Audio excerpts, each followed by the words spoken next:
Your Excellency, the President of the Republic of Kenya, Deputy President, allow me to acknowledge the protocols that we've established, ministers, colleagues, governors, and development partners, and everybody who is here. Mine is very simple, to welcome you to what I believe is one of the most consequential summits that have been held in this country, the Health Summit. Karibuni Nairobi.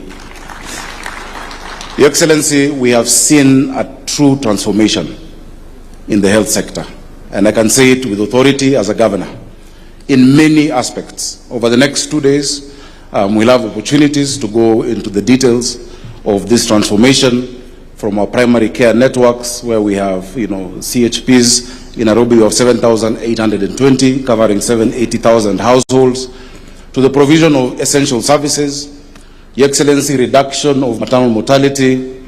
Hospitals like Pumwani, which would be on the news every day for the wrong reason, have now 0% maternal mortality out of 16,500 deliveries.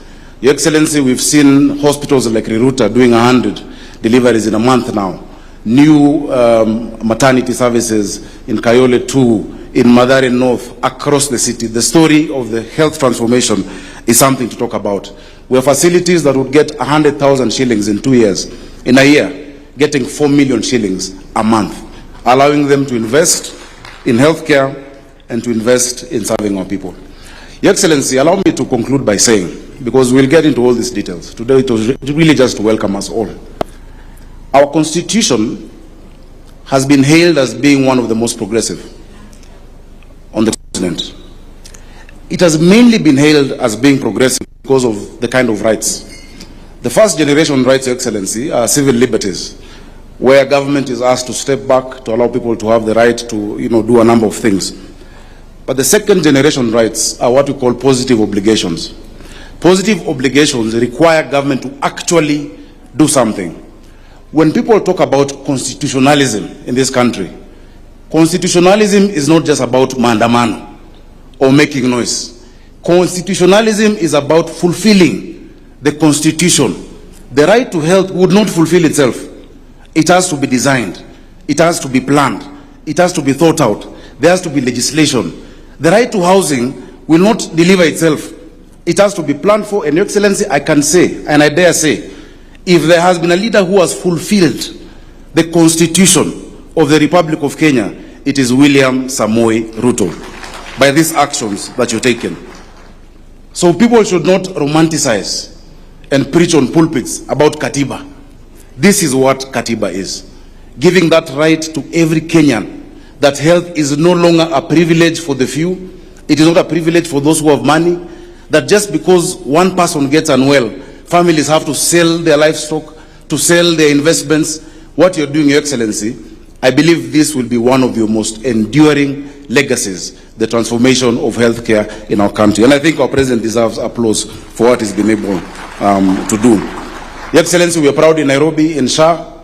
Mheshimiwa Moses Kuria was giving me an analogy because of the numbers we have. The most tech-savvy country in the world is Estonia, where we go to benchmark.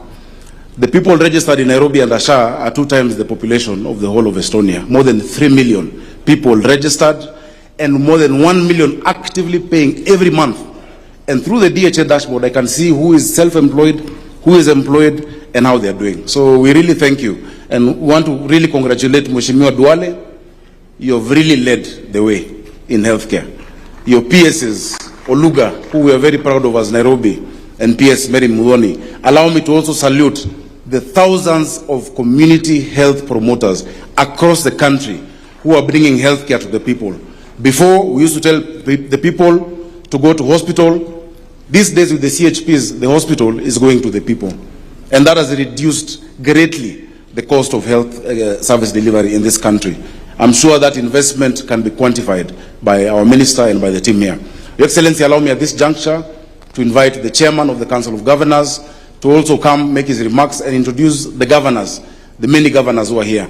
Your Excellency, we have members of parliament, we have senators I can see, we have members of the National Assembly, I hope at some point they'll also get full recognition and introduction by the minister as he comes. Tupigie chairman wetu makofi tafadhali.